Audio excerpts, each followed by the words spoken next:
TikTok, time to rock. Good evening, good morning, good afternoon to everyone who's watching from all over the world. It's your friendly neighborhood philosopher here, D Wood. Anyway, I woke up a while ago. As some of you know, I stay up at night and sleep during the day. So woke up and saw that there's a peace plan, mind you, for Gaza. Trump and Netanyahu were speaking. Trump and Netanyahu gave a presentation on the peace plan. I have another live stream at 8:30 over on IP's channel.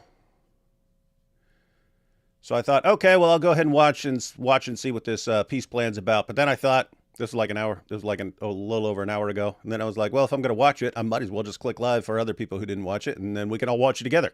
Got that?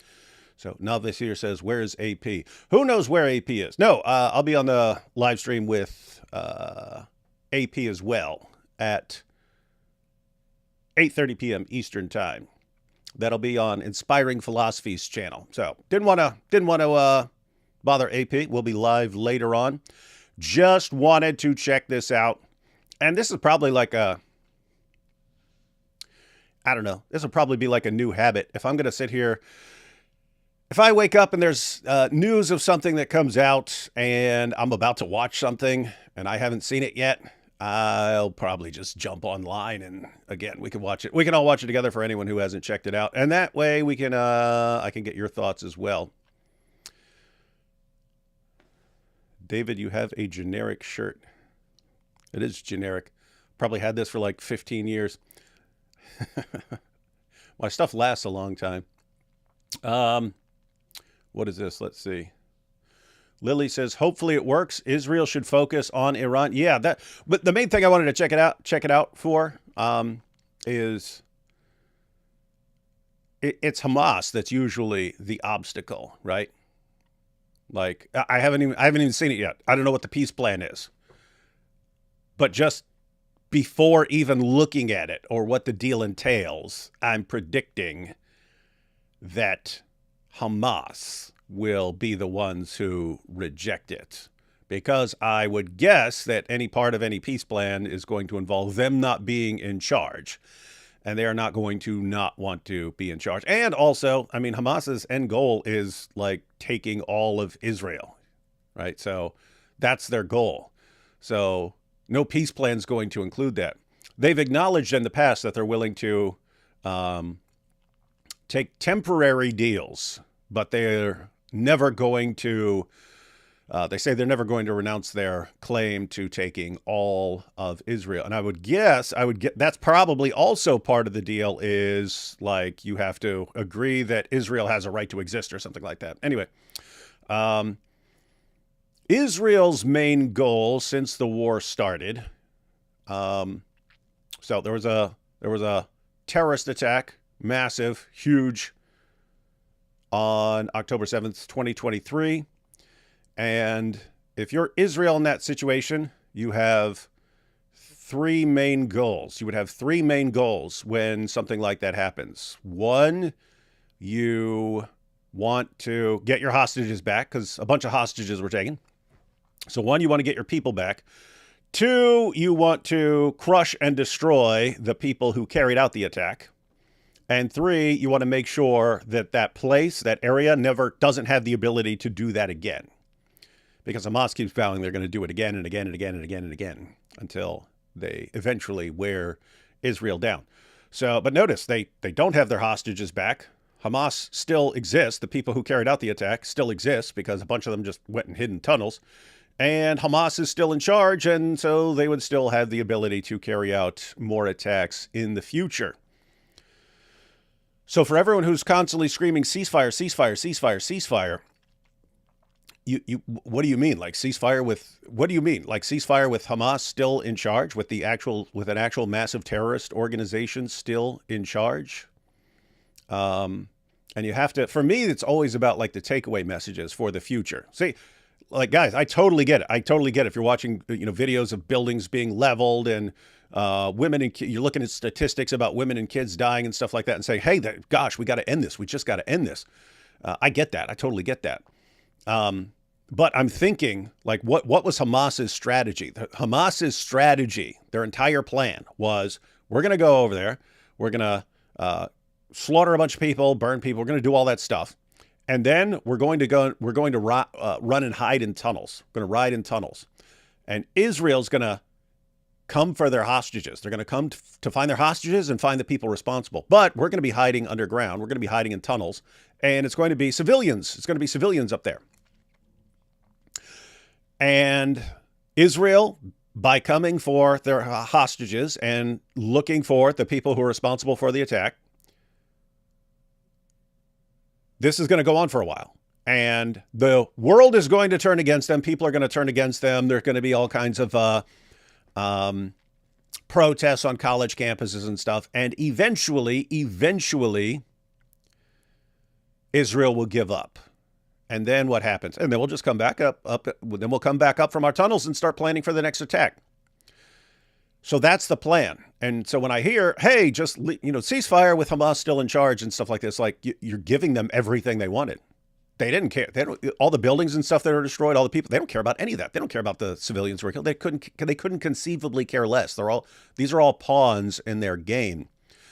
So when you say, hey, ceasefire and let Hamas still be in charge, you're basically saying give them everything they wanted and make sure their plan worked perfectly. Because if these guys are still in charge when all this is over, their plan worked perfectly. They got exactly what they wanted. And it sends a pretty dangerous message for future jihadis. If you want to get your way, or you even want to get a state or something like that, then what you do is go kill and slaughter a bunch of people, take a ton of hostages, go and hide somewhere with all these hostages. Whoever you attacked, they're going to come looking for their hostages and looking for the people responsible for the attack.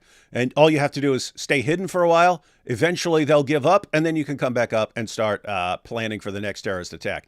And it will work 100% of the time. That is a seriously dangerous message to send to the world. And so it's a much, much better message to send to the world if Hamas is just crushed and it ceases to be an organization by the end of this, right? Because that sends a very different message. Hey, if you launch this big terrorist attack, it doesn't matter if you run and hide. You're not getting away. You're not getting away. You're going to be found and you're going to be destroyed. That sends a completely different message, and it's a better message as far as terrorists are concerned. So anyway,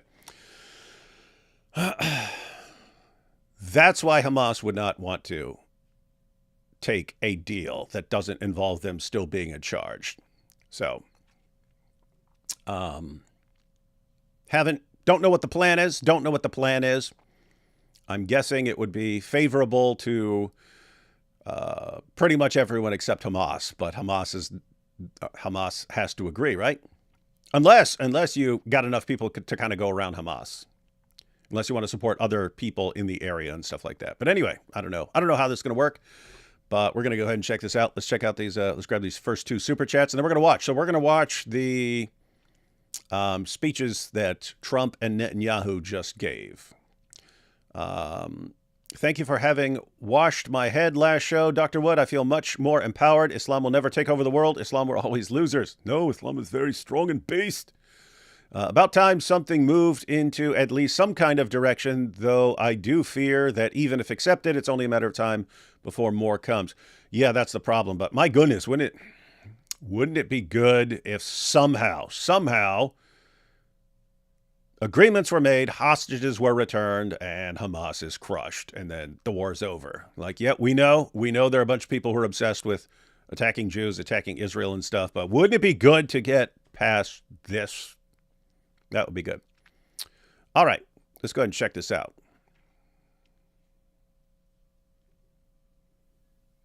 The President of the United States and the Prime Minister of the State of Israel.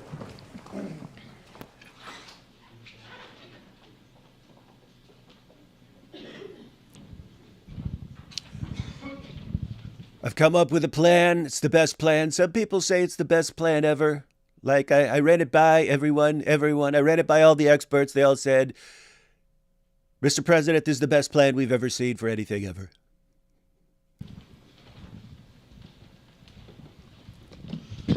Thank you very much, everybody. So this is a big, big day, a beautiful day, potentially The greatest one day of ever. the great days ever in civilization. Yeah.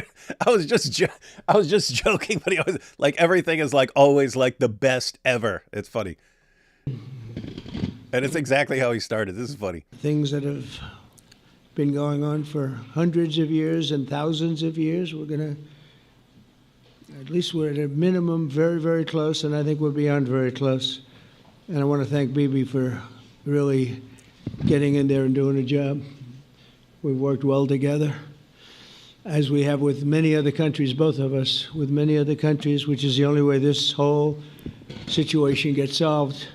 You guys remember this line? You're going to be tired of winning. That was when he. I think that was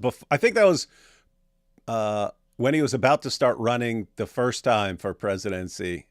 He's like, "We're going to just win so much. We're going to win so much. We're going to keep winning. You're going to get sick of winning all the time. You're going to be like, oh, can't we let someone else win just once?" Pretty funny. And I'm not just talking about Gaza. Gaza is one thing, but we're talking about much beyond Gaza.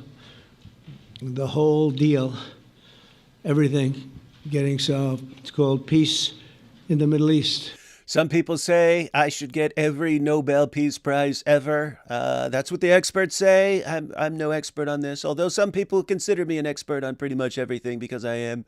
But yes, I do deserve the Nobel Peace Prize. I think I'll award it to myself. So today is a historic day for peace, and Prime Minister Netanyahu and I have just concluded an important meeting on many vital issues, including Iran, trade, the expansion of the Abraham Accords, and most importantly, we discussed how to end the war in Gaza, but it's just a part of the bigger picture, which is peace in the Middle East. And let's call it eternal peace in the Middle East. Eternal peace in the Middle East? That would be awesome.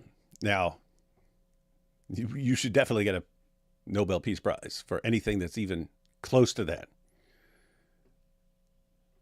Michael Turner said he stole that from Charlie Sheen, lol. Yeah, did he? Or was it? See, I don't know. I remember Charlie Sheen saying it, but I don't know if he like stole that or if he'd also been doing it for years. Charlie Sheen's the first person I remember doing it. In fact, he was hilarious. He was really quick too. I think he was, doing lots of coke at the time, but he was really quick. And he did that one interview, and the interviewer said to Charlie Sheen, "Are you bipolar?" And he goes, just instantly, "I'm by winning. I go this way, I win. I go that way, I win. Win, by winning." But yeah, he was pretty quick. But that's kind of like Trump is like that too. He's like pretty quick with stuff. Anyway. So this is far more than anybody expected, but the level of support that I've had from the nations in the Middle East and surrounding Israel and neighbors of Israel has been incredible. Every single one of them.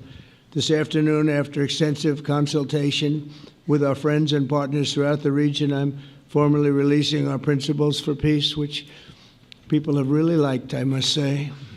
And these are done not just routinely done, these are done with total consideration and working with the nations that we're talking about. All of these nations have made contributions to those suggestions. I want to thank the leaders of many Arab and Muslim nations for their tremendous support in developing the proposal, along with many of our allies in Europe. Europe has been very much involved, and as I was called by many of the European leaders, most of them saying, "Is this true? Are you really doing peace in the Middle East? This is the most incredible thing we've heard." Some think it's the biggest thing they've ever heard. They called just to find out, was it just a rumor or is it actually done? And then they said, "Have you spoken to the Arab leaders? Have you spoken to all of the other leaders that we have to get?" A lot of people involved in this one. I also want to thank Prime Minister Netanyahu for agreeing to the plan and for trusting that if we work together, we can bring an end to the death and destruction that we've seen for so many years, decades, even centuries, and begin a new chapter of security, peace, and prosperity for the entire region. And I want to just say that my meetings and dialogue that we had with So many countries, Saudi Arabia as an example, the king is a phenomenal person. The Emir of Qatar, he's an incredible people. UAE, and that's MBZ and ABZ. We're totally involved. These are the people that we've been dealing with and who've been actually very much involved in this negotiation, giving us ideas, things they can live with, things they can't live with. Pretty complex. I mean, after 2,000, 3,000 years, whatever it is, I guess it's got to be a little complex, or it would have been done a long time ago. But fortunately, that's why I'm here. Thousands of years, no one could do it, but I could do it. I'll get it done. I'm Donald Trump.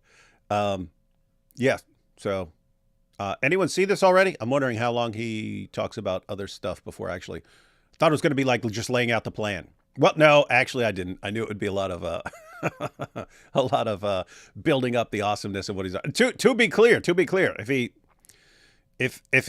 he pulls this off, again, I don't know how it would work or if Hamas is going to have to agree but it would be awesome, like instant legend status if you got some sort of peace deal out of this. Anyway. The King of Jordan was with us, as you know, in the United Nations. The President of Turkey, President Erdogan, is a friend of mine, a strong man, but a good man. Turks. President of Indonesia, somebody who's an amazing leader. Wait, I missed it. Is he saying all these people are have agreed to this peace deal, or that they were all gathered together and agreed to this peace deal? Because that does matter. If you have here's the thing. If you have like Trump and Netanyahu agreeing to something, that's probably not going to fly. If you had enough Muslim leaders to put more pressure on, again, I can't see Hamas agreeing to anything if this somehow involves Hamas agreeing. So you might have to, I don't know, make an agreement with some other group in there, but whatever happens, it does help if you have a bunch of the Middle East leaders agreeing with you. But yeah, let's watch some more of this. Oh, you said yes. So he's saying they did agree, because that would actually make it more likely to succeed. Prabowo, he is an amazing leader and respected by everybody. He was in the room with us. We were together with most of these people that I'm mentioning. Others were by phone or the next day. The Prime Minister and the Field Marshal of Pakistan, they were with us right from the beginning. Incredible. In fact, they just put out a statement that they fully believe in this pact. It just came out just as I was walking around. They said, "Sir, you have a big notice from the Prime Minister of Pakistan and from the Field Marshal that they back this 100%. Well, if you got Pakistan on your side. President El-Sisi of Egypt, who's terrific. And these are people I've gotten to know over the years. I mean, I would say it started around 2015 and then went into 2016 when the presidency officially began. But I've known him actually for a long time, and there are many cases really great men. I can't say in all cases, but I will tell you in many cases they're great men and some great women too. They tend to be mostly men, however, I will say that. But if accepted by Hamas, this proposal calls for the release of all remaining hostages immediately, but in no case more than 72 hours.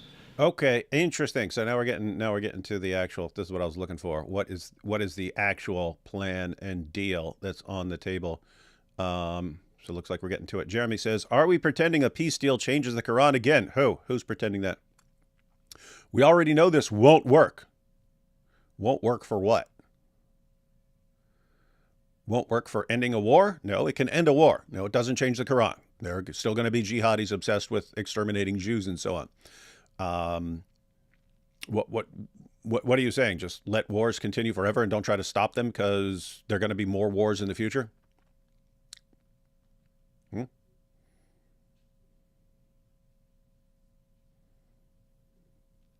All right, so sounds like he's laying out the plan. I backed it up a few seconds because he was starting the plan. Let's see. There are many cases really great men. I can't say in all cases, but I will tell you in many cases they're great men and some great women, too. They tend to be mostly men, however. Pakistan? I will say that. But if accepted by Hamas, this proposal calls for the release of all remaining hostages immediately, but in no case more than 72 hours. Oh, so there's a deadline on this. There's a deadline on this deal. A deadline on this deal. 72 hours to return all the hostages. And there are some hostages that are still alive, and there they still have bodies as well of hostages, and Israel wants those returned as well. So 72 hours. Sounds like we got a deadline here. So the hostages are coming back, and I hate even saying this from the standpoint, doesn't sound right, but it is so important to the parents. The bodies of the young men, I believe in almost all cases, the young men are coming back immediately. I met with parents. The parents felt as strongly about getting the body of their dead boy back as they did as though the boy were alive and well. It's so important to them. And it means the immediate end to the war itself, not just Gaza. It's the war itself. Under the plan, Arab and Muslim countries have committed, and in writing in many cases, but I actually would take their word for it. The people I mentioned, I'd take their word for it, to demilitarize Gaza, and that's quickly.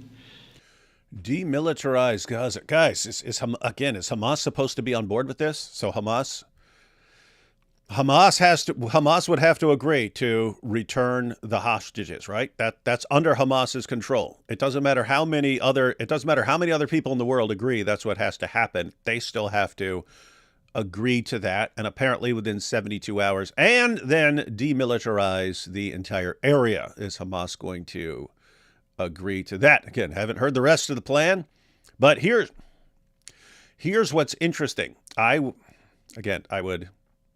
would guess, unless something really weird is going on and I don't know anything about it, I would strongly suspect that Hamas is not going to agree to this deal. But just think about it. All the people going, ceasefire, ceasefire, ceasefire, ceasefire, ceasefire, ceasefire, ceasefire, stop the killing, stop the killing, stop the killing, stop the killing, stop the killing.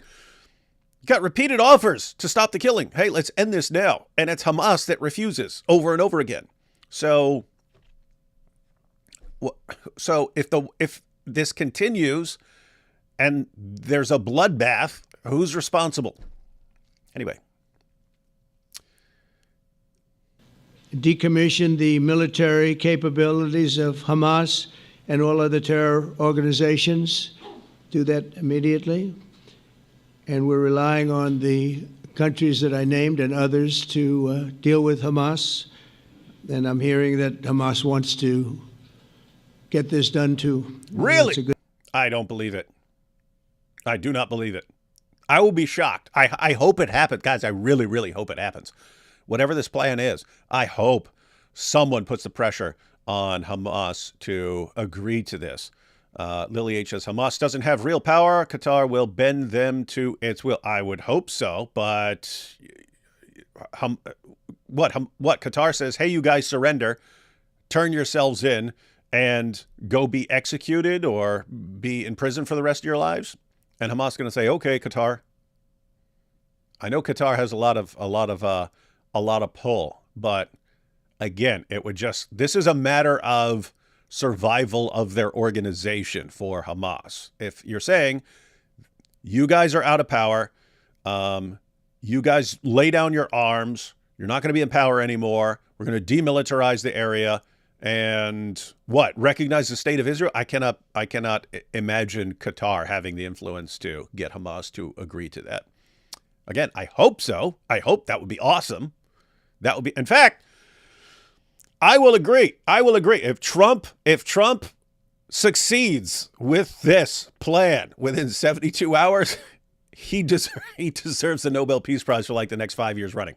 5 years in a row. 5 years. Nobel Peace Prize, Nobel Peace Prize, Nobel Peace Prize, Nobel Peace Prize, Nobel Peace Prize. I don't get to vote for that, but that would be my vote. And destroy all terror infrastructure, including the tunnels, weapons of production facilities. They have a lot of production facilities that we're destroying. They'll also help train local police forces in the areas that we're discussing right now, in particular in and around Gaza, working with the new transitional authority in Gaza. All parties will agree on a timeline for Israeli forces to withdraw in phases. They'll be withdrawing in phases. No more shooting, hopefully, as progress is made toward achieving these goals. Arab and Muslim nations need to be allowed the chance to fulfill these commitments of dealing with Hamas. They have to deal with them because they were the one group that we have not dealt with. I haven't dealt with them. It does seem like Trump is good at working out deals with like everyone else, like a bunch of other places, and it's something. This is something true of Trump, which hasn't been true of other recent leaders that. Other recent Western leaders are kind of like a joke to Middle Eastern leaders. Like, you guys are so worried about Islamophobia and stuff. You're going to come over here and you're going to do whatever we say. In other words, in the minds of the Middle Eastern leaders, when one of these other Western leaders comes over, it's like, we're in charge of you. We're more powerful than you. You do what we want. And Trump, they actually seem to respect as like a strong guy, which is the only thing that impresses them. But the Arab countries are going to, and Muslim countries are going to be dealing with Hamas, and I believe they've already been there. I think they probably have an understanding, and they haven't maybe mentioned that, but I would imagine they do. Otherwise, they wouldn't have gone as far as they've gone. If they're unable to do so, then Israel would have the absolute right and actually our full backing, the U.S. full backing.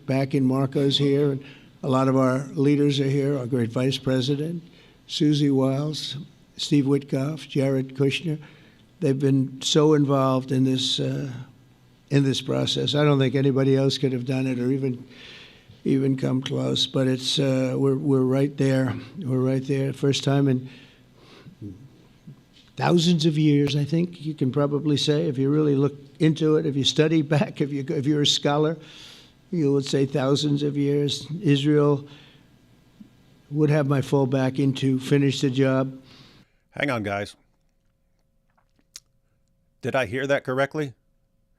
Did he say if Hamas doesn't agree to this, that Israel's going to have the full backing of the U.S. to finish the job? Because that sounds like so what is that? I mean, I don't know what you mean full backing. I just mean you're going to get our thumbs up, or we're actually going to help you or something like that. What do you mean by full backing? But anyway, that sounded, I'm going to back this up because this would be another seriously important part. If he's saying like Hamas has 72 hours to agree to this or something like this, or Israel's going to finish the job, sounds like Israel is just going to get the thumbs up to completely crush and destroy you guys, and they will have our full support, and it will be your fault because we offered you the deal. That's what it sounded like to me. Let's see. Shooting, hopefully, as progress is made toward achieving these goals. Arab and Muslim nations need to be allowed the chance to fulfill these commitments of dealing with Hamas. They have to deal with them because they were the one group that we have not dealt with. I haven't dealt with them. But the Arab countries are going to, and Muslim countries are going to be dealing with Hamas, and I believe they've already been there. I think they probably have an understanding, and they haven't maybe mentioned that, but I would imagine they do. Otherwise, they wouldn't have gone as far as they've gone. If they're unable to do so, then Israel would have the... Okay, if they're unable to do so, that's if these other Muslim nations are unable to get Hamas to agree to the deal, then Israel will have the full support of the U.S. to finish the job. Truth Seeker here said, Trump said no more wars. What a liar. What do you mean? What war? What war is Trump starting? There's already a war. There's a war already going on. What do you mean? Is there another war? Guys, did Trump start another war and I didn't? What war is he talking about? What war is Truth Seeker talking about that Trump is starting? He's starting another war. Because, I mean, it sounds like Trump is saying this war is going to end one way or another. We're offering a deal for peace. We've got everyone on board. Hamas just has to agree, and then the war is over. And if they do not agree to peace, then the war is still going to be over because we're just going to get it over as quickly as possible and crush it. And then the war is going to be over. So it sounds like he's talking about ending a war. So what are you talking about? No new wars, and he's a liar.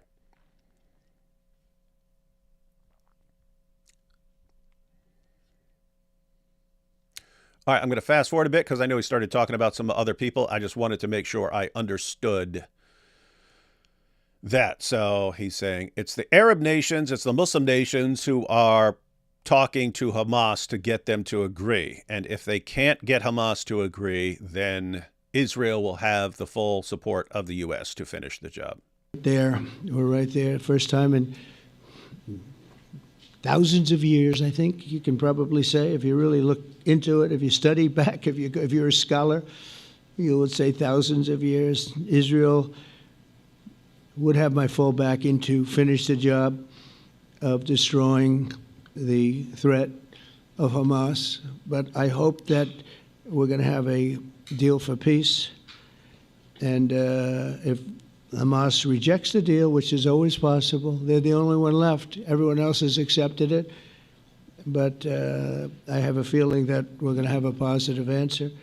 But if not, as you know, Bibi, you'd have our full backing to do what you would have to do. Everyone understands that the ultimate result must be the elimination of any danger posed in the region. What do we have here? Why doesn't Netanyahu just stop funding Hamas? What do you mean? How's Netanyahu funding Hamas, Pat Booth? Hey, Pat Booth, I just paused so you could enlighten everyone on how Netanyahu is funding Hamas. Because right now, he's only funding Hamas in one way. He's sending in tons and tons of aid trucks, many of which are taken by Hamas, and then they sell them, and so they become rich. So what are you saying? That they should stop the aid trucks? Is that what you're saying? What are you saying, Pat Booth? Giving you an opportunity, man. Hey, Pat, you wanted attention. Why doesn't Netanyahu just stop funding Hamas? How's he funding Hamas?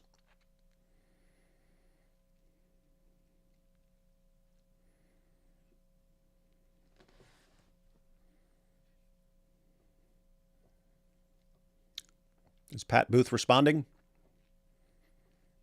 What's up with all these guys where you say something, they want attention, and then you give them an opportunity. You give them an opportunity to respond, and then they go into ghost mode. Lily says he doesn't fund Hamas. Yeah, I know. That's why Pat says, why doesn't he stop funding Hamas? Which, that's saying what? Stop. That means he's funding Hamas right now, right? And that he needs to stop. So Lily says he doesn't fund Hamas. He wants transferred funds from Qatar to Hamas for peace. Yeah. And keep in mind why that was, because that was a long-standing pattern, right? That goes all the way back to Yasser Arafat, right? You'd have the rulers who are in charge of the various terrorist groups. And the deal would basically be, hey, make us, the leaders, very, very rich and become billionaires, and we'll make sure no one attacks you. And if you don't keep making us rich, well, we're just going to attack you. And so that's been quite frequently Israel's position on all these issues. Okay, if these guys becoming rich, billionaires, if that's going to keep the people in line, because the leaders are rich and the leaders don't want to lose their positions and so on, don't want to lose their wealth, and they want to keep the money rolling in, but they'll keep the people in check.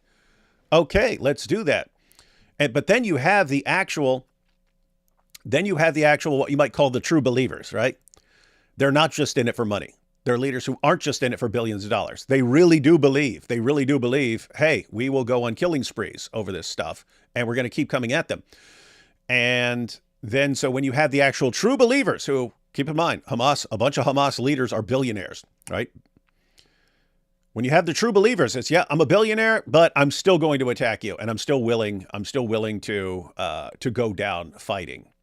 Then what happens? They say, oh, look, Israel was helping fund them. Israel was helping fund them and transferring money. Israel was supporting Israel's transferring money because Israel, you had a bunch of leaders who thought if these guys are rich, they're not going to want to lose that. They'll focus on money and they won't focus on terror.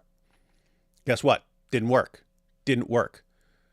But why do you guys represent it? Why do you talk about it like they're like, yeah, let's keep giving these guys money so they can terrorize us?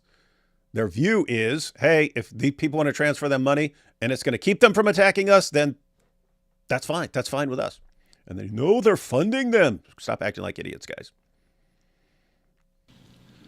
What just happened right before this? I remember he just said something. I'm backing up. Let's see. Finish the job of destroying the threat of Hamas, but I hope that we're going to have a deal for peace.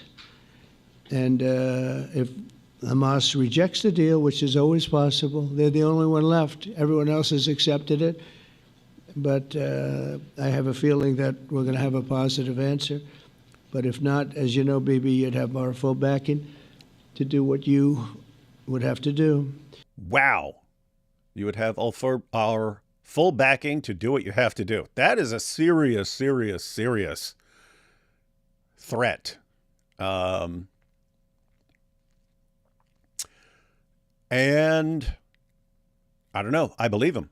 I think Trump is saying this gets done one way or another, peace deal or finish off Hamas, finish them off. But either way, it's going to be done.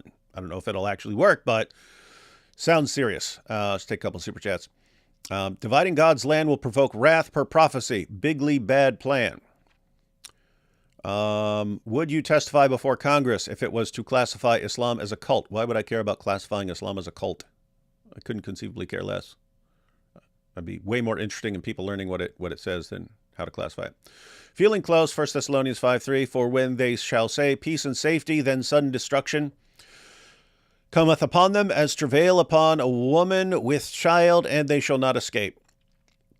Yeah, you can always apply Bible prophecies to these situations, guys, but just keep in mind, you don't know if prophecy is going to be fulfilled 10,000 years from now. You had people 1,000 years ago going, hey, this is happening right now. Guess what? Didn't happen right then. So it's kind of weird to say I'm going to make all my plans about what to do in light of my belief that this prophecy is being fulfilled right now. You don't know that it's being fulfilled right now. Hi, David. Are you still going to do the Tom Holland live stream? I thought Holland's insights and thoughts on Islam and the UK's future pretty insightful and well put. A favorite historian of mine. Yeah, I had everything ready. We had the clips ready and stuff like that. But I'll check with IP. Because the original plan was to go through it with IP. We'll see. I'll be talking to him later today. Yes, this would isolate them if they don't agree and give legitimacy to use more force to end this crap. Yeah, that sounds like the plan. Like, okay, we're putting a deal on the table. We're getting everyone involved.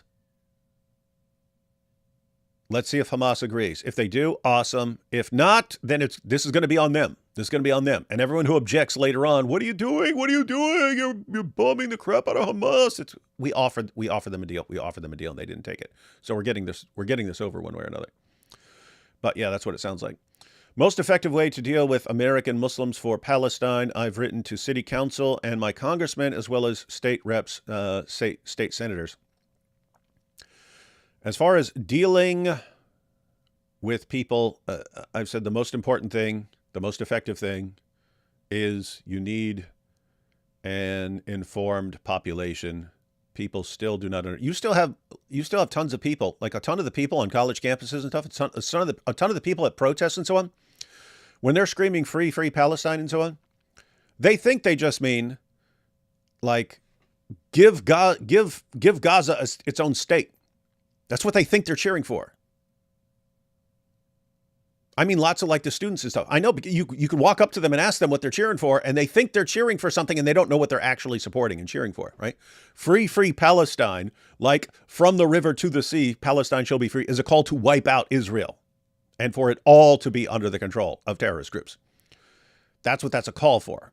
And you have all these dumb people who don't know what they're actually calling for and don't actually know what they're supporting. So the most important thing is for people to understand the actual situation, to understand what Islam calls for, that Islam calls for the eventual ultimate extermination of Jews, that groups like Hamas have vowed to carry this out. They vowed to continue attacking no matter how long it takes until that goal of completely exterminating Jews is carried out. And it's important for people to know that. Once you see everything in light of how Islam is using all of this for the goal of wiping out Jews, that would change. That would shift support. But in the average person's mind, who's at one of these rallies, so you have people who know what they're talking about, right? You have the protesters who know, yes, this is exactly what we're calling for. We're calling for Israel to be wiped out. Tons of the people have no clue. They just have no clue. They've seen clips on TikTok and X and so on and going, wow, Israel just keeps bombing these people. Why does Israel keep bombing them? Why can't you just let them go? We know they did an attack. We know they did an attack, but my goodness, look, you've killed so many. You've damaged them way more than they damaged you. Why not just end it? Why not just end it? That makes sense. They don't understand how this is all being used in the grand scheme of things. So people need to understand what the actual plan and agenda in all of this is. And that's kind of the first step. Because once you understand and it's become clear to you, and you're like, oh, Islam calls for the annihilation of these guys. Islam calls for the subjugation of the entire world. Israel's just the closest thing that they believe they need to subjugate. That's a stepping stone. You do that, then the attention is going to turn to Spain. Then they're going to want to continue wiping out Christians in Nigeria so they can push through Africa. It's all ultimately about taking over the entire world. Once people actually understand how all of this ties together, if they then say, yep, and we support it, then what are you saying? You're supporting exterminating Jews and stuff, and we know that you're just an evil person. But again, lots of people just don't know and still don't know. Everyone understands that the ultimate result must be the elimination of any danger posed in the region, and that danger is caused by Hamas. The tyranny of terror has to end, and this is, again, something that we're looking for. This is eternity. This is for forever. To ensure the success of this effort, my plan calls for the creation of a new international oversight body, the Board of Peace, we call it, the Board of Peace, sort of a beautiful name, the Board of Peace, which will be headed, not at my request, believe me, I'm very busy, but we have to make sure this works. The leaders of the Arab world and Israel and everybody involved asked me to do this, so it would be headed by a gentleman known as President Donald J. Trump of the United States. That's what I want, is some extra work to do, but it's so important that I'm willing to do it, and we'll do it right, and we're going to put leaders from other countries on, and leaders that are very distinguished leaders, and we'll have a board, and one of the people that wants to be on the board is the UK former Prime Minister, Tony Blair, good man, very good man, and some others. Tony Blair. Here's the thing. Tony Blair was way back in the day, but Tony Blair is someone where I think he had good intentions, not evil intentions, and but he's not very wise and gullible. He's gullible and did a bunch of stupid stuff. The thing is, I think he's admitted that he did a bunch of stupid stuff. But yeah, I don't know if bragging about having Tony Blair in your group, unless he's wisened up. I hope he's wisened up over the years. Hang on, let me check this. One second. We drink Sam's Cola instead of Diet Coke, so I can afford to send you money. Awesome. Awesome, funny. Wanted to get to this one. Bible believing says, Hosea 6:2, after 2 days he will revive us, and the third day he will raise us up, and we shall live in his sight. Day equals 1,000 years. Are you one of these guys who tries to do calculations to figure out when everything's happening, even though Jesus told you don't know the day or the hour? Because I'll never buy it. And how many times have people been right when they try to do their calculations? And Trump sold out to Qatar. What do you mean? Paradox, what do you mean? Trump sold out to Qatar.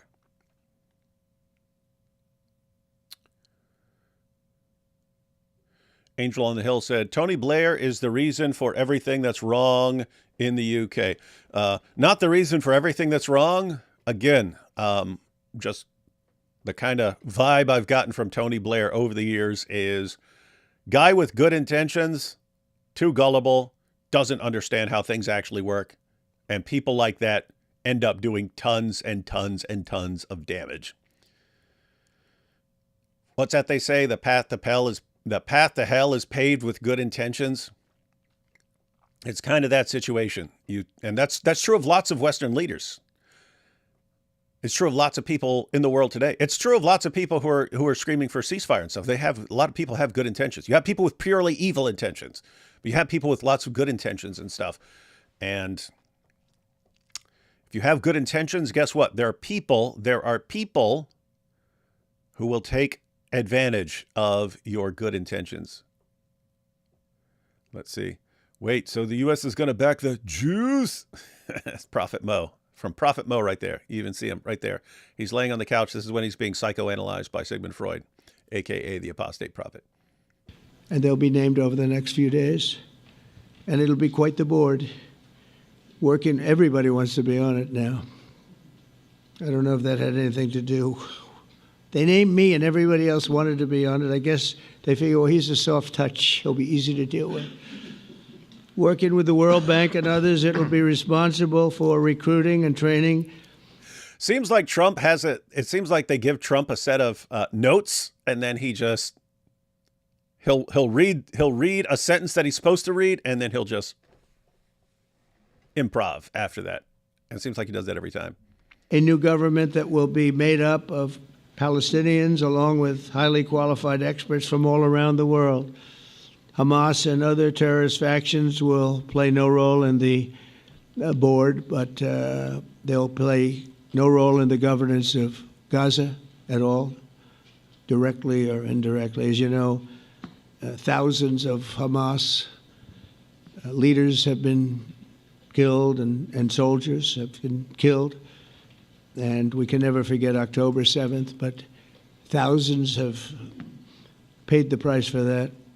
And now it's time to get our hostages back and get back to trying to build something that's really great and very important. In our meeting today, Prime Minister Netanyahu was very clear about his opposition to a Palestinian state. And he continuously mentions October 7th, and I understand that. Most people do. And I understand and respect his position on many things, but what he's doing today is so good for Israel. I notice that they have large crowds gathering in Israel all the time, and they have my name up. They like me for whatever reason, Bibi, I don't know, but they do like me.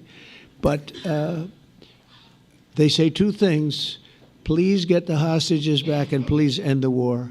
They've had it. It's had it. So I think it's a very popular thing you do because he's a warrior. He doesn't know about getting back to a normal way of life, but he is a warrior, and Israel's lucky to have him. But now the people want to get back to peace. They want to get back to normalization in a true sense. Several countries have foolishly recognized the Palestinian state. As you know, some of our European friends, allies, good people, but they're really, I think, doing that because they're very tired of what's going on for so many decades. They've been presidents and prime ministers for years, and during this time, having to do with the Middle East, all they're doing is talking about the same thing over and over. They want to see it get back. And nobody wants that more than me, or I believe Bibi too. But the people of Israel want it. They really want it. They want the hostages back. Mm-hmm. That includes the probably 32 bodies that we're talking about, 20 people that are living, 32 or so people that are dead. and they want to have peace. So let us not forget how we got here. Hamas was elected by the Palestinian people. Israel withdrew from Gaza thinking they would live in peace. Remember that a long time ago? They withdrew. They said, you take it. This is our contribution to peace. But that didn't work out. Guys, and don't forget that. Because you had all these, you had everyone for so long just, hey, get Israel out of there and let them run things for themselves, and then they'll be happy. Israel did it. Israel left. There were even Jews living in Gaza. Israel pulled all the Jews out of Gaza, forced them out of Gaza. Okay, you guys have your state. Now what? Then they elect Hamas, which had vowed to exterminate Jews, and then it's endless terrorist attacks. So why is there a war? That's what I don't get. All the people who are like, oh, if you just give them a state, if you just do this, if you just do, what do they have to do before you will realize that they're dedicated to wiping out Israel and exterminating Jews? Like, what do they have? Where are you getting the idea they just want their own little piece of? They had that. They were given that, and all they used it for was a terrorist base. That's all they used it for. All they ever do is dig tunnels. All they ever do is dig tunnels and manufacture rockets and come up with ways to attack Israel. That's all they do. It's their entire goal of the leadership. What else does Hamas do? What else does Hamas do? They're in charge. They're the government of Gaza. What else do they do besides plot to wipe out Israel? And yet you still have people. Oh, all they want is to just be left alone. Bull. They won't even say that unless they're just talking to Greta Thunberg or something like that. What is this? Okay. So revisiting this Bible believing dude. Seriously, we're not interested. Hosea 6. So this is what he said earlier. Hosea 6:2. After 2 days he will revive us, and the third day he will raise us up, and we shall live in his sight. Day equals 1,000 years. And I said, hey, are you doing calculations here? Because not terribly interesting. And then he followed up. I'm not a date setter, but we're to know the season, and there's many signs. We're not clueless. Day, hour, not about rapture. Reread. Okay. If you're talking about rereading this, in Hosea, this is about Israel and Judah, right? These are the two kingdoms. Come, let us return to the Lord, for he has torn us that he may heal us. This is starting in verse 1. He has struck us down, and he will bind us up. After 2 days, he will revive us. On the third day, he will raise us up, that we may live before him, right? So then you take 2 days and 3 days, and on the third day, and then you applied a day is as 1,000 years, which that's not for doing math. That's a statement about how time it's completely irrelevant to God in a way it's not for us, right? Time for God is different than time for us. You're using it, day. When I see day, that means 1,000 years. Okay, just stop, dude, stop. Not interested. You're taking a passage about Israel and Judah. You're saying, this applies to right now, and we're going to do the math. Come on, just stop. Seriously, not interested, dude. You've been warned, dude. Go away. That didn't work out. It was the opposite of peace. They pulled away. They let them have it. And I never forgot that because I said... Hang on. Here we go. So Fox said somebody brought up the Schofield Bible today, and I immediately zoned out. Yeah, you've got people who are programmed to bring up Schofield Bible anytime you say... anytime you think that Israel even has a right to exist or something like that, they go, "Oh, you're getting that from the Schofield Bible." Right. That's the only way anyone could possibly conclude that they don't want Jews being completely wiped out. So it's just the only way. So yeah, I understand zoning out in that situation. Then we had Moses 3400 BC, let my people go. Moses 2340 AD, let my world go. And then we have Bible believing again. Prophecy is my love. I'd love to discuss it with you. It'd be a good time. It would not be a good time. I don't know how many different ways I can say I'm not interested in this. Look, it said right here, and that's 2 days and blah, blah, blah. Gosh, I mean, there are so many important things to do besides sitting down and going, this says 2 days, and it's talking about Israel and Judah, but 2 days, and he says over here, a day says 1,000 years, so I'm going to... that may be a good time to you. That would be a complete waste of time to me. So again. But David, if we just recognize Palestine, they'll see the error in their ways and their hearts will melt and there will be peace on earth. Yeah, that's what lots of people think. Their hearts will melt. And then look for signs like it's astrology, new age dump. Yeah. Doesn't sound like a good deal to me. As a real estate person, I mean, they gave up the ocean, right? Ron, they gave up the ocean. They said, who would do this deal? And it still didn't work out. They were very generous, actually. And they gave up the most magnificent piece of land in many ways in the Middle East. And they said, all we want to do now is have peace. And that request was not honored. Instead of building a better life for the Palestinians, Hamas diverted resources to build over 400 miles of tunnels and terror infrastructure, rocket production facilities, and hid their military command posts and launch sites in hospitals, schools, and mosques. So if you went after them, you'd be after them, and you wouldn't even realize you ended up knocking out a hospital or school or a mosque. A terrible thing, terrible, terrible way to have to fight. No fight is good, but that's a real bad one. So there are many Palestinians who wish to live in peace. Many. I've seen so many of them. And they have support. And I challenge the Palestinians to take responsibility for their destiny, because that's what we're giving them. We're giving them responsibility for their destiny, fully condemn and prohibit terrorism and earn their way to a brighter future. They don't want the life that they've had. They've had a rough life with Hamas. If the Palestinian Authority does not complete the reforms that I laid out in my vision for peace in 2020, they'll have only themselves to blame. We're giving them an amazing footprint, and they have amazing support from the leaders of the Arab world and the Muslim world, the great leaders. These are great leaders. These are unbelievable leaders that have built great countries and very wealthy countries. So there he was talking about the Palestinian Authority. So not Hamas. So there he's talking about the Palestinian Authority and saying if they don't carry out the plan that he laid out several years ago, then that's not going to work out too well for them.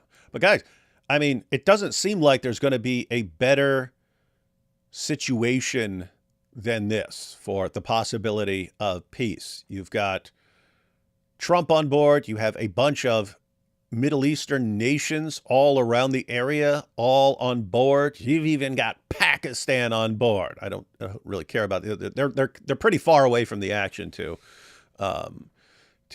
play much of a significant role. But the nations that are all around there, Egypt and all these guys all play a role. Turkey, they have a lot of sway. So if everyone around there is saying, yeah, let's get this done so we can move on in the world and people can actually live normal lives and so on, this seems like the best case scenario for a peace deal. I still think Hamas is going to reject it, but I mean, that's kind of the point. Hey, everyone agrees. Everyone agrees. This is the right time for this. If the terrorist groups say no, they're not just saying no to Israel. They're not just saying no to the United States. They're saying no to all these other nations as well. And so it sounds like it's going to be, okay, you guys turn down the best deal at the best deal you're going to get at just the right time. You turned it down. And so that's on you. Everything that happens from now is on you. You'll still have a bunch of protesters screaming about it. What the future holds for the Palestinians, no one really knows, but the plan that we put forward today is focused on ending the war immediately, getting all of our hostages back, getting everything back. Hard to believe when you even say it, and creating conditions for durable Israeli security and Palestinian success. Israeli security is going to be involved. We're going to help you. We'll be there with you in terms of helping with security. We want to make sure it works. We just want to make sure it works. There shouldn't be a shot fired. Now, there will be, I guess, because that's the way it seems to be, but there shouldn't have to be within a few days. There shouldn't have to be a shot fired. Maybe for eternity. Wouldn't that be nice? I hope it's true. I can tell you. So we're offering them this deal. We're giving them 72 hours. There shouldn't have to be a shot fired. They should just agree, no shots fired. And then it's going to last for eternity.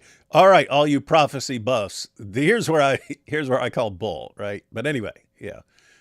We know Trump uses a lot of hyperbole and so on. But yeah, we can safely say, either from the biblical perspective, that there's not going to be that's not going to be peace. This deal will not be peace in the Middle East for eternity. But you don't even need biblical prophecy for that. You can have a good idea that, yeah, I don't think there's going to be peace for eternity here with that. The leadership of that region feels that there's a good chance of it being true. So this will lead to this agreement that we're talking about will lead to a sustainable, long-term peace. No president in history has been a greater friend of the state of Israel than I have, in addition to negotiating the... I have to say, he's kind of right on that one. Right? He's kind of right on that. I've heard Bibi say that. Abraham Accords. I like to say it that way because the real people, that's what they call Abraham. I would say Abraham, but it's so much nicer when you say Abraham. So much more elegant. It's funny. He's got all these news people and stuff in there giggling. Boy. But the Abraham Accords are amazing. Jared, you did that along with your group of geniuses, and nobody thought that could be done. We have 4 countries, and Sleepy Joe Biden didn't do a thing. He didn't even know what the hell they were. He should have had them fold up. But I think this will also lead to packing them. And who knows, maybe even Iran can get in there. I hope. We hope we're going to be able to get along with Iran. Iran now? They're going to be open to it. I really believe that. But they could be a member. I long ago said, I'll bet you at some point. Let me change that. Iran could. Just not with their current regime. But Iran could change very rapidly at any point. Iran is a Muslim minority nation right now. The leaders in Iran, the mullahs, they only have the support of the extremists among them. And that's not most of the population. That's a minority of the population, a small minority of the population, but it's the only group that supports them. That's why they can't compromise on something like wearing the hijab or something. If they were to compromise on something, if the leaders were to compromise on something like that, they wouldn't even have this. They would lose the support of the hardliners, which is the only support they still have. And that's why they have to continue being brutal. But that's what's ticking off the rest of the population.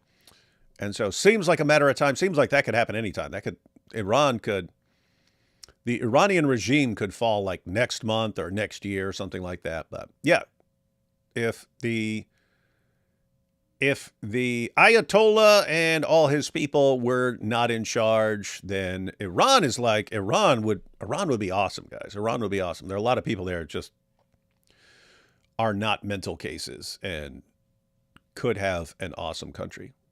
Iran will be a member of the Accords, and little did I realize it was going to take this turn. That was some turn we did with the B-2s. But I think they might very well be there because it's a great thing for them economically. I recognize the eternal capital of Israel. I opened the American embassy in Jerusalem. That was something that everyone said would never be done, could never be done. Virtually every president for many, many years, for decades, would campaign on making Jerusalem the capital of Israel. They campaigned on it over and over. Is that right, Steve? Is that right? Everyone, and when they got to it, and I understand why now, because it was so. When I got to office, I campaigned on it too. I said, we're going to make it. And then I'd get calls from the leaders of various countries saying, please don't do it, please don't do it. It'll end the whole world, please don't do it. And finally, I just didn't say anything, and I did it. People were calling me before I did it because they heard I was going to do it, and leaders of countries were calling me, and I think it was on a Thursday that I did it, and they'd call me Monday, Tuesday, Wednesday, 3-4 times a day, and I said, tell them I'll call them back on Friday. And I announced it on Thursday, and I called them back, the biggest people in the world, and they said, you've done it. I said, done what? You've made the capital of Israel, Jerusalem, and we wanted to talk yet. I wish you called me a little sooner. Maybe I could have done something about.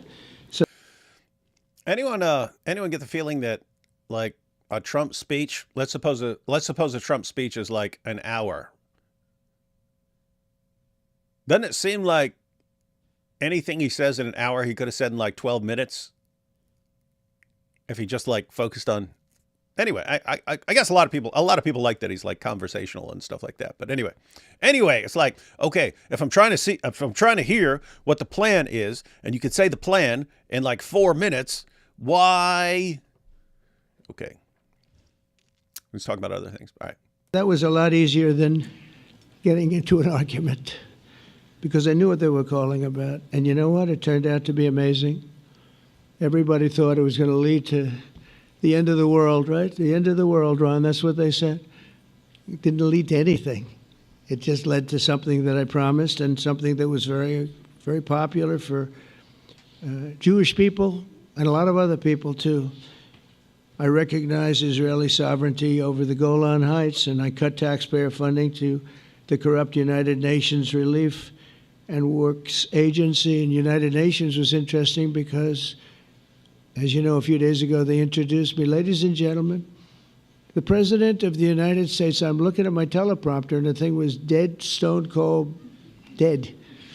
The thing's up here. I have a long, beautiful speech to make. I'm back 30 feet back, and I'm saying, they're introducing me. There's nothing on my teleprompter. So, but I made a speech. I actually got good marks. You think Biden could have done that? I don't think so.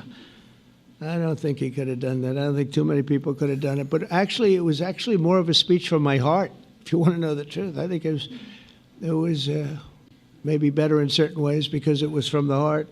Now he's gone on for a couple minutes now about how he got up and the speech that he was prepared to give was not on the teleprompter, so he had to do it improv. And he's saying what a great job he did, even though it was improv. You know who actually did that? And amazingly, you got to give credit where credit is due. This was a long time ago. Hang on one second. We have Shannon here says, they call it weaving. He weaves comments in and out of the written speech. That sounds correct. But Clinton for his, I forget which one it was, but it was for his State of the Union address. And he has this big hour-some long State of the Union address. And teleprompter broke down. And instead of saying, all right, everyone stop, we just got to stop, teleprompter's not working, because people don't always know that your teleprompter's not working, right? So you could actually stop and just say, all right, everyone, we need to stop this for now. We got to set the teleprompter and get that right. He just rolled with it, but he gave his entire presentation and remembered it all.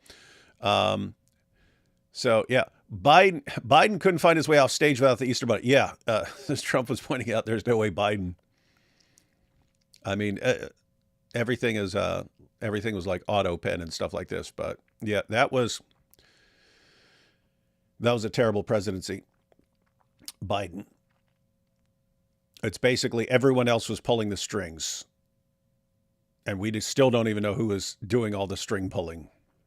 It has to be from the heart, otherwise you're in big trouble. But I cut taxpayer funding for that very corrupt United Nations Relief and Works Agency, and nobody thought that would be done, and withdrew from the horrible Iran nuclear deal that was imposed upon Israel by Barack Hussein Obama and Biden. And I don't think Biden knew anything about it, though. I don't think he knows anything about it now, actually, if you ask him. He'd say, what is that? And we obliterated Iran's nuclear enrichment capacity, making it impossible for them to have a nuclear weapon, which they would have had probably in about 2 months from that. But I've never asked Israel to compromise its security, but we had big, strong talk. Nobody's been better to Israel. No president's been better to Israel than Donald Trump. But we had a long, strong talk, Bibi and I. And this is a weird situation because he always brags about being the best. And here, when he's saying, no one's been a better friend to Israel than I have, no other president, and it's like, if you're sitting there thinking, again, well, this is a situation where he's right. And again, Netanyahu would agree to this. He understands it's time. It's time. History has shown. And the people of Israel want it. And the people of the Middle East want it. The people of enemies of Israel want it. But they don't have really too many enemies right now. And you know what? Many countries have gained great respect for Israel, for the way they fight, for the job they do, including me. I had respect anyway, but they gained respect. History has shown us that those who have... Including me. I already had respect, but I got respect. I got more respect. You gotta love this guy. Magic Mirror says, I'm a Trump supporter, but the rambling drives me bananas. Yeah, this is a situation where, I mean, I hope he's successful. I absolutely hope he's successful. We're 23 minutes into this, and it seems to me like the stuff that's actually relevant to the peace plan could have been said in like 3 of the 23 minutes. With that said, some of it's just hilarious. Some of it is hilarious. So it's kind of a mix. Sometimes it's just, oh, okay, yeah, great. You're telling us a story about how your teleprompter broke down. And then you're talking about, and on Thursday, this happened on Friday, and Thursday, and Friday, and Thursday, and then Friday. And then they called me up on Thursday and Friday. So, okay, I'm not interested in this. If you're being funny, that's fine. Even the bragging and boasting is kind of fine because that's also funny. But yeah, get to the point, man. Get to the point. Relations with Israel have thrived, while those who have devoted resources and attention toward the destruction and even annihilation of Israel have languished. They haven't done well. Israel is not going anywhere. They're going to coexist with other people and countries in the region, from Syria to Lebanon to Saudi Arabia.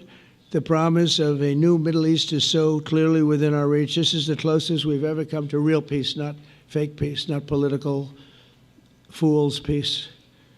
If we can get this difficult problem solved, the opportunities for all within that vast region of this world, it's a vast region, it's unlimited. The Abraham Accords show that all countries are better off when they communicate and work together and embrace new opportunities. I hope Jared and Steve and Susie and Marco and JD, we have great people. I hope you guys are going to work very hard to get these other countries in, because now they have no excuse. There's no longer an excuse. They were somewhere hesitant. And I tell you, the 4 countries that went in, I give them tremendous credit, and it's worked out incredibly well for them.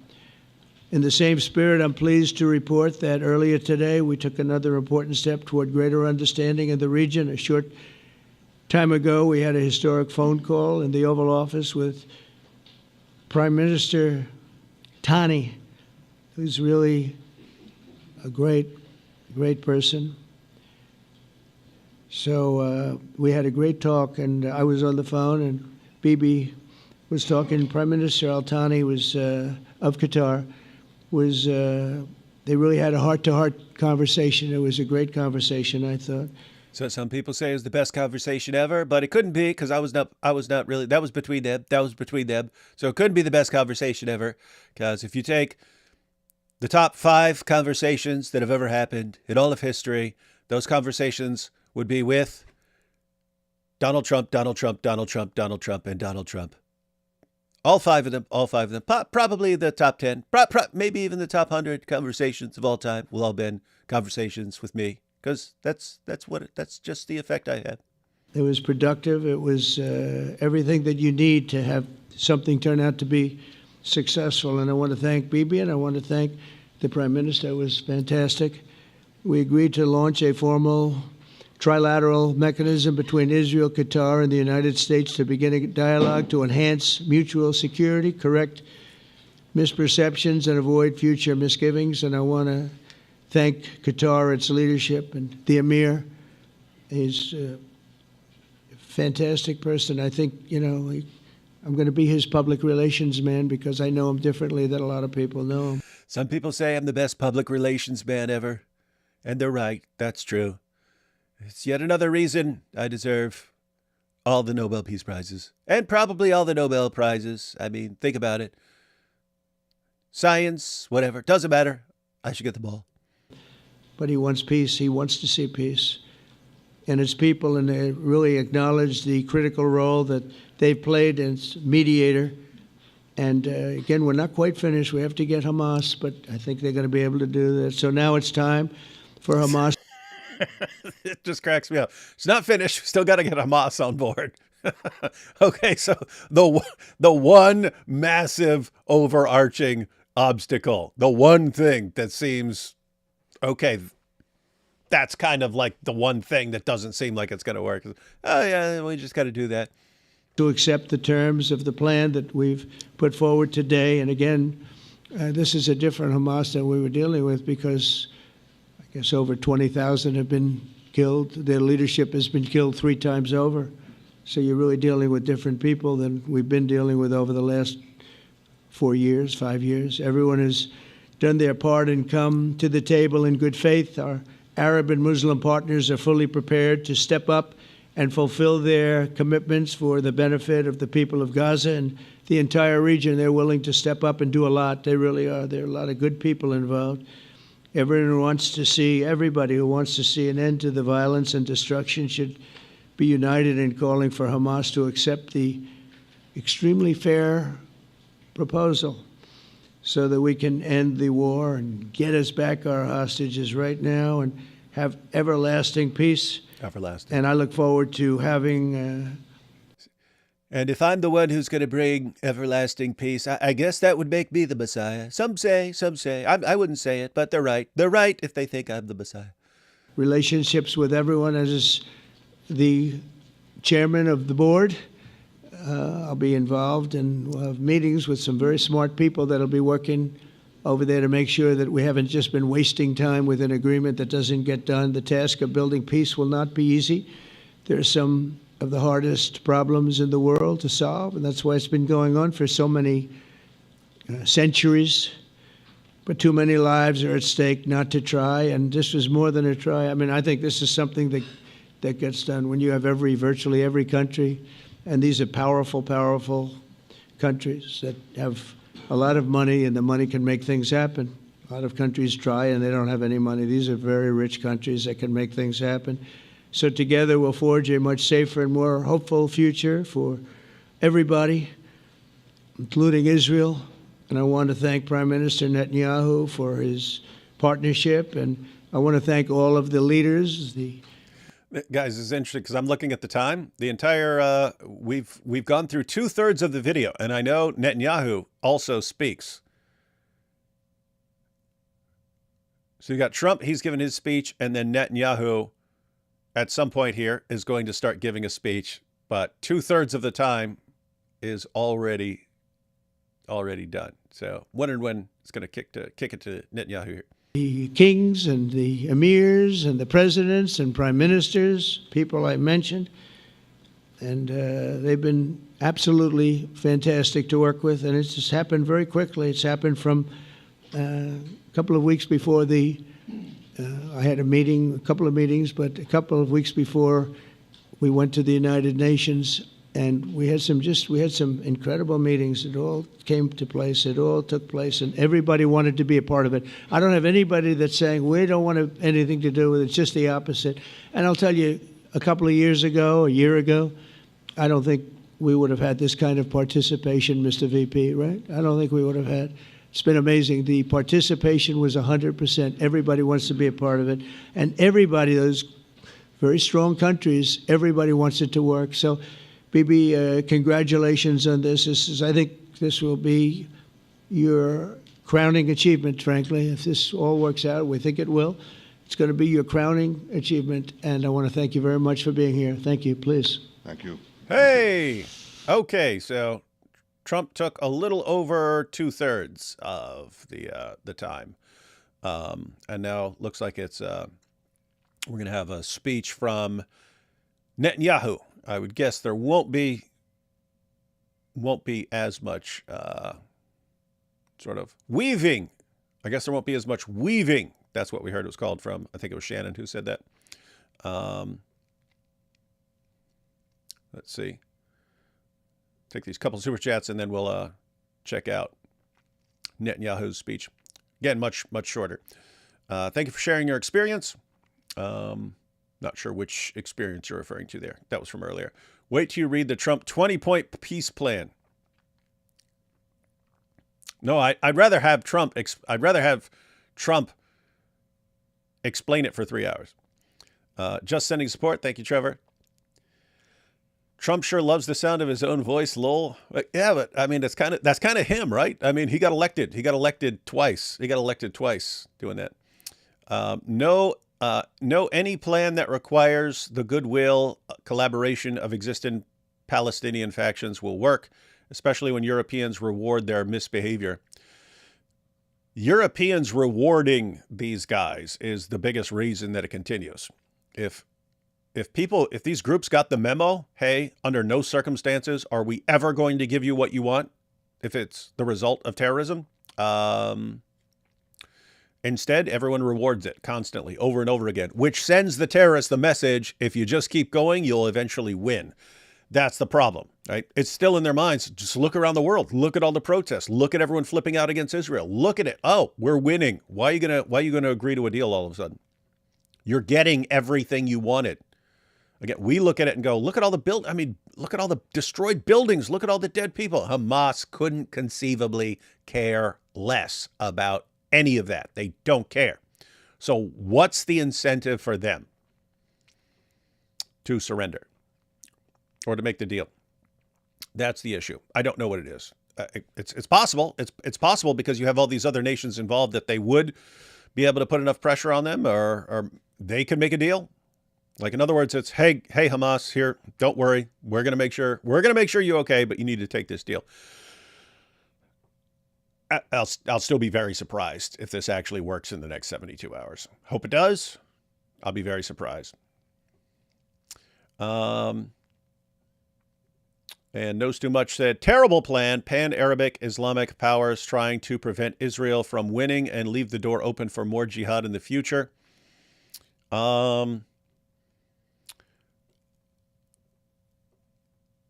I don't know if this involves Hamas not being in power and other people taking over. Like, what would you prefer? Endless just terror wars forever? Or just like completely wiping out populations? Like what? In other words, wouldn't you like to see them at least try? You've got but it didn't work in the past. You didn't have this situation in the past. You got everyone in the region all saying, okay, let's get this done. And a couple of terrorist groups saying no, or probably going to say no. So what do you want to say? Don't even try? Sounds kind of weird. Trump wants a Nobel Prize. That's true. Witkoff owned by Qatar. Millions of Israelis should not risk their security and future for another Hudaybiyah treaty. Shame. Yeah, knows too much. Yeah, it's getting old. If Hamas, what are you saying? If Hamas says, yes, we'll agree to turn over the hostages and we will no longer be in power and a coalition will be in charge of security, you're saying, no, just exterminate them. Dude, not interested in this right now. Enough of we're all doomed. All we can do is exterminate everyone who disagrees. It's not. Come on, man. Mr. President, first I want to thank you for graciously hosting me once again in the White House. And second, I want to thank you for your friendship and for your leadership. From Jerusalem to Tehran, from the Golan Heights to Gaza, you've proven time and again what I've said many times. You are the great. I thought he was going to say, from the river to the sea, you've been our greatest ally. Because you could tell he's about to say you've been our great ally or something like that. Second, I want to thank you for your friendship and for your leadership. From Jerusalem to Tehran, from the Golan Heights to Gaza, you've proven time and again what I've said many times. You are the greatest friend that Israel has ever had in the White House. And Mr. President, you and I both know it's not even close.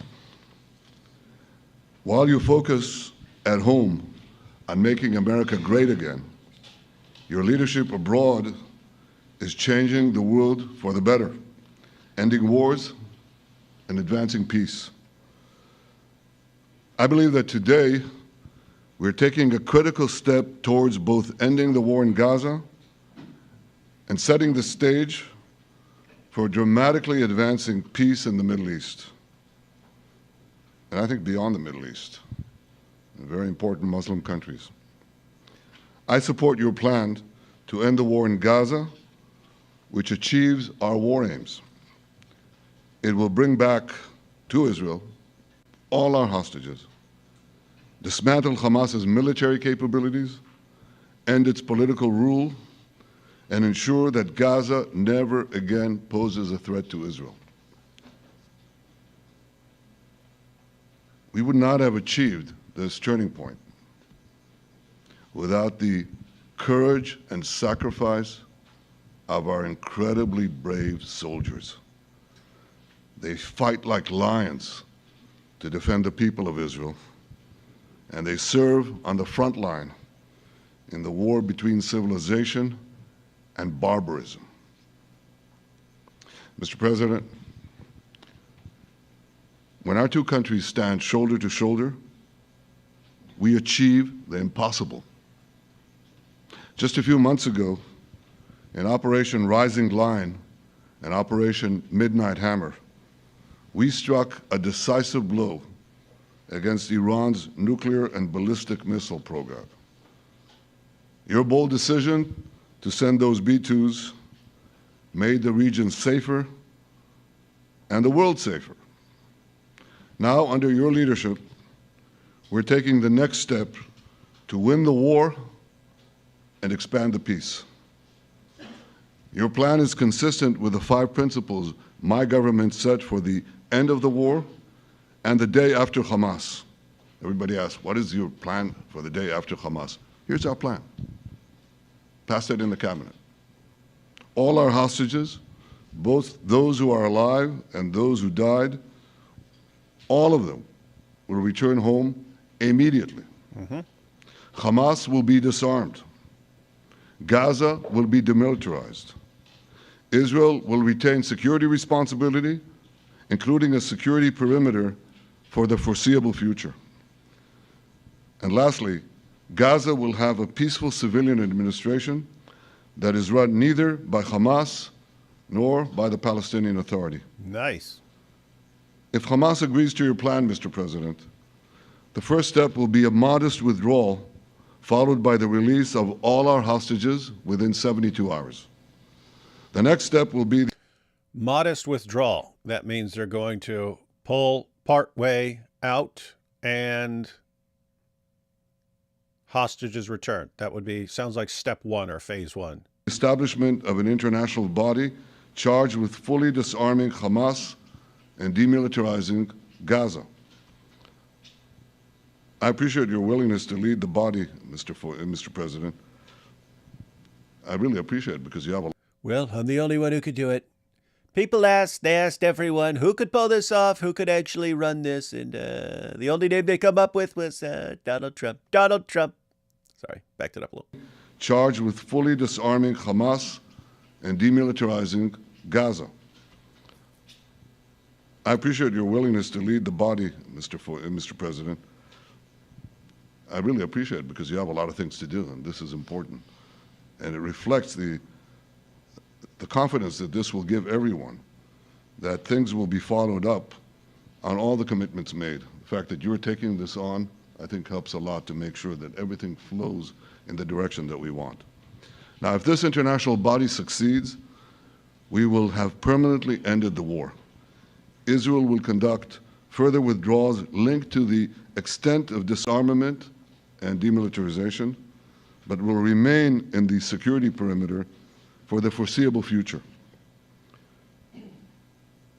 I think we should understand that we're giving everybody a chance to have this done peacefully. Yeah, daughter says, how will they demilitarize Gaza? That's the point of the leaders agreeing, right? That's depends on Hamas. That's why again, there could be some pressure on Hamas to agree to this that I don't know about, maybe enough nations. But yeah, Hamas has to be on board for this. So the leaders have to agree. Yes, we're going to return your hostages. You pull out some. You pull out. We return your hostages, and then comes the demilitarization phase. But yeah, they would have to be on board with this. That's why I would be seriously surprised if it actually happens. Something that will achieve all our war objectives without any further bloodshed. But if Hamas rejects your plan, Mr. President, or if they supposedly accept it and then basically do everything to counter it, then Israel will finish the job There you have it. by itself. This can be done the easy way, or it can be done the hard way. So that's the takeaway, ladies and gentlemen. Here's the plan. You can accept it or you can reject it. If you accept it, then guess what? We've got our peace deal. If not, we're going to finish the job, and President Trump has already said this will be with his full backing, but it's going to end one way or another. Take your pick. Easy way or hard way. But it will be done. We prefer the easy way, but it has to be done.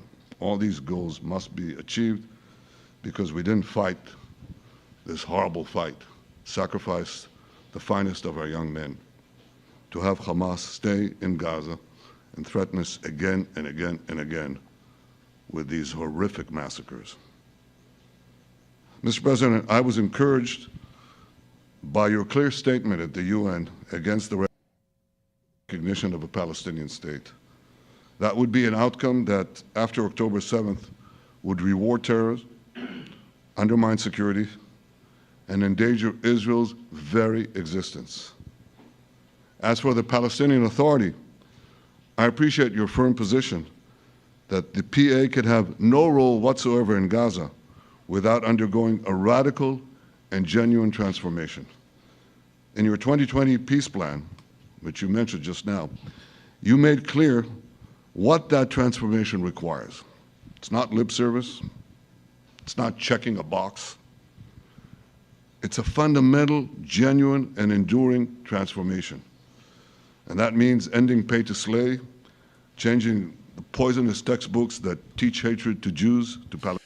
See, now this is part of the long-term plan. You have to end the pay to slay, right? That's where they actually reward the families of terrorists. If your terrorist son goes and kills a bunch of people, well, then there's a system in place for paying the families. Or if he somehow carries out a terrorist attack and survives, then he'll get piles of money. They actually reward terrorism financially. And he says we have to end all the textbook stuff. In other words, you have to stop training the next generation to be a bunch of terrorists. So this is all part of like the long-term plan. Because, okay, so suppose you got a peace deal. If you keep raising these kids to be terrorists and keep rewarding terrorism, then it's a matter of time. Palestinian children, stopping incitement in the media, ending lawfare against Israel at the ICC, the ICJ, recognizing the Jewish state, and many, many other reforms. It won't come as a surprise to you that the vast majority of Israelis have no faith that the PA Leopard will change its spots. But rather than wait for this miraculous transformation, your plan provides a practical and realistic path forward for Gaza in the coming years, in which Gaza will be administered neither by Hamas nor the Palestinian Authority, but by those committed to a genuine peace with Israel. I think this can be not only a new beginning for Gaza, I think it can be a new beginning for the entire region. Under your leadership, we can re-energize, well, I've got to contribute my own, we can re-energize the Abraham Accords.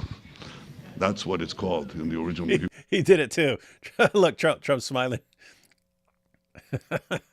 So we all say Abraham Accords.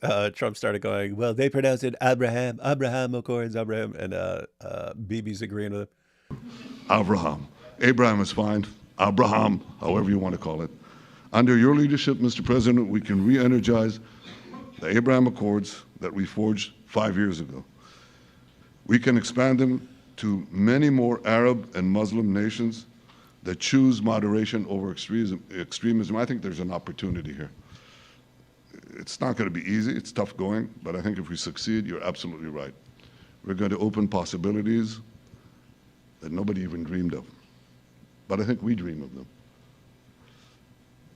As you've told me, Mr. President, and you've told the world many, many times, you said, remember October 7th.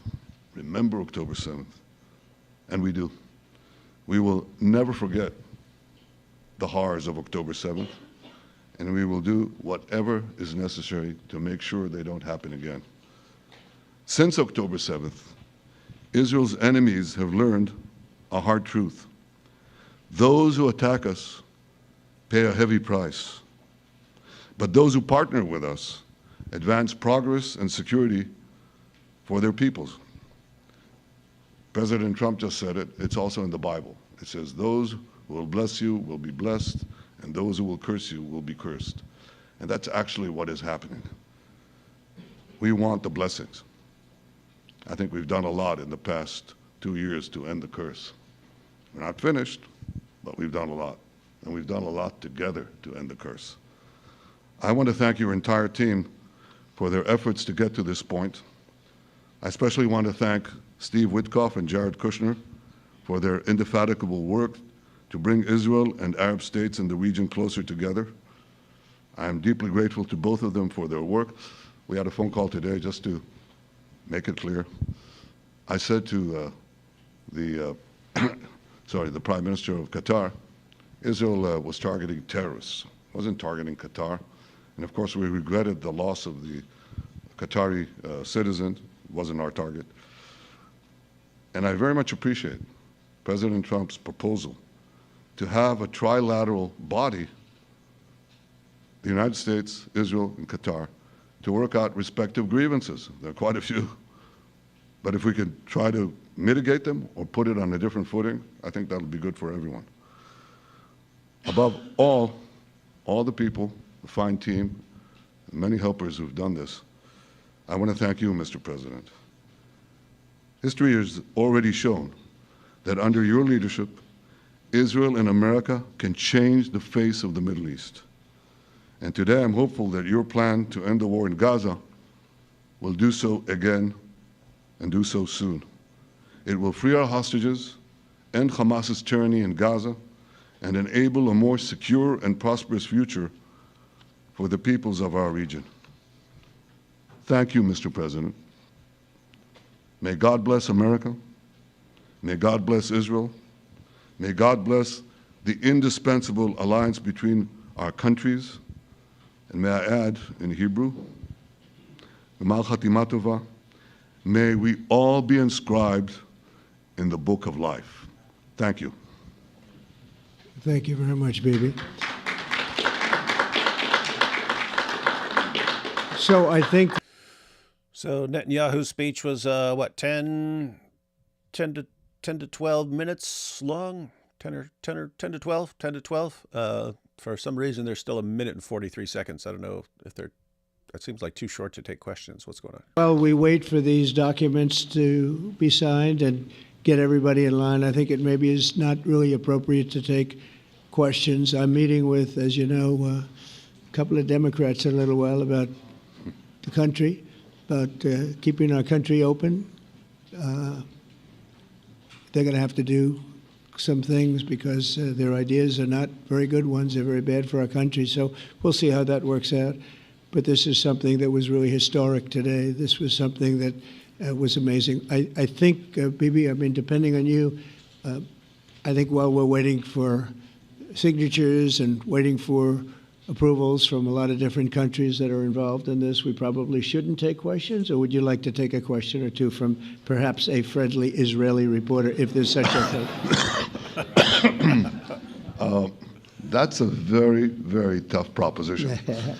But I would think, Mr. President, that I would go by your instinct that this is, we'll have enough time for questions. Let's settle the issue first, I think. Thank you very much, everybody. Thank you.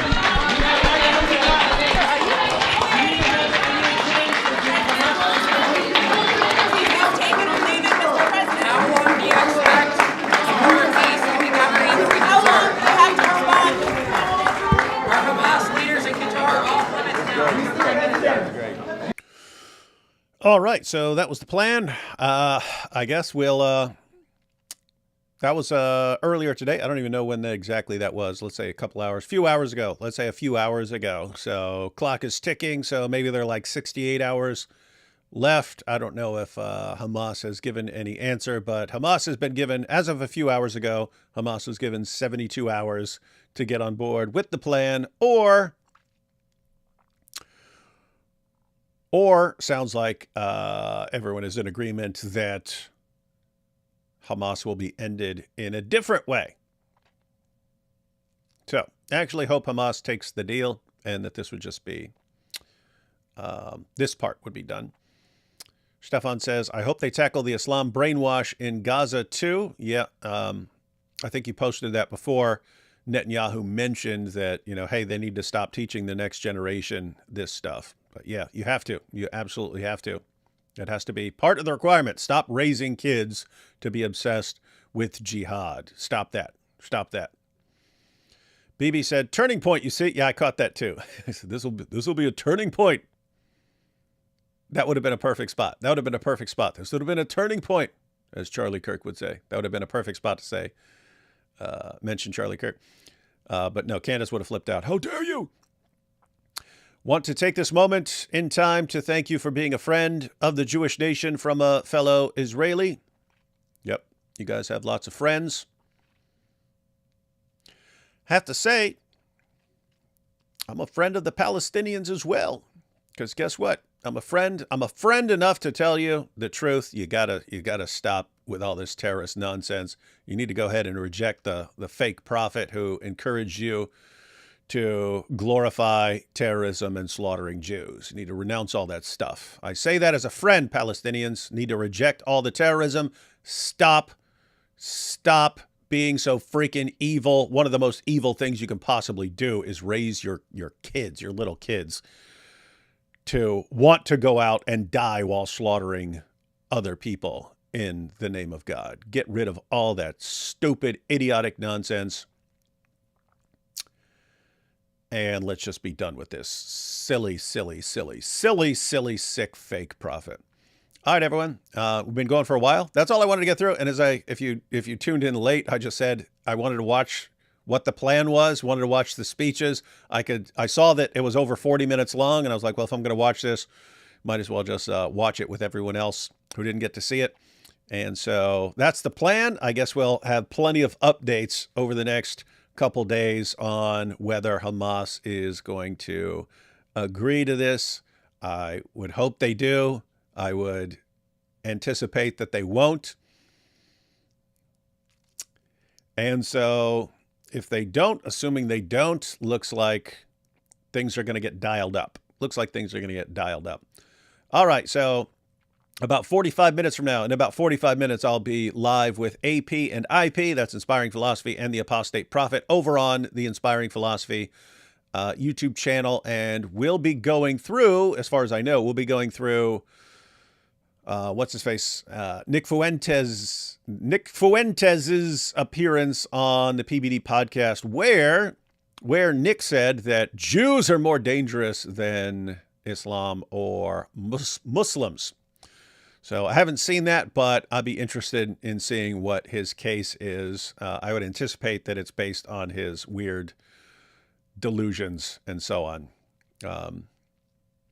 Yeah, if you say, okay, you've got 2 billion followers of this ideology, and even though you have peaceful followers there are plenty of peaceful Muslims who just want to live normal lives, you do have a prophet who calls for the violent subjugation of the entire world.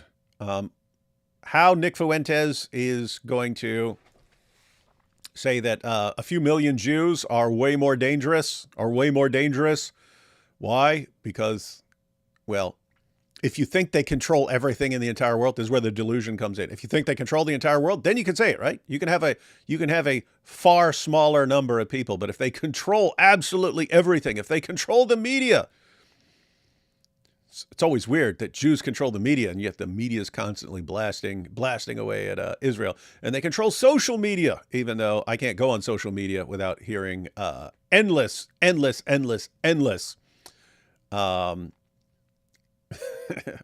endless deranged conspiracy nonsense about Jews. Strange, because Jews control all that too. And they control the education system, even though look what's going on in college campuses.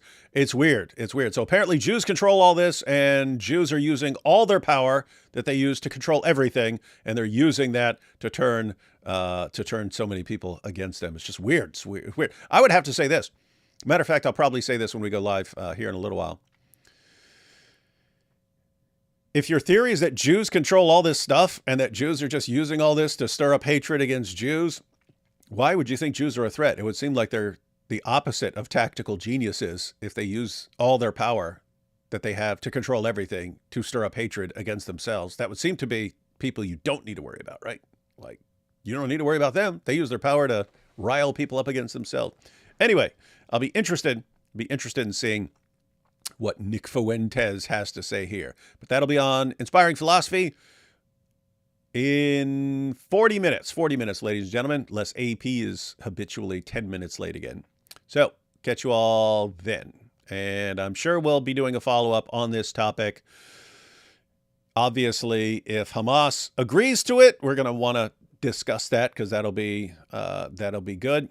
And if Hamas doesn't agree to it, looks like that will begin the process of finishing the job that was started against Hamas. So we'll see what happens.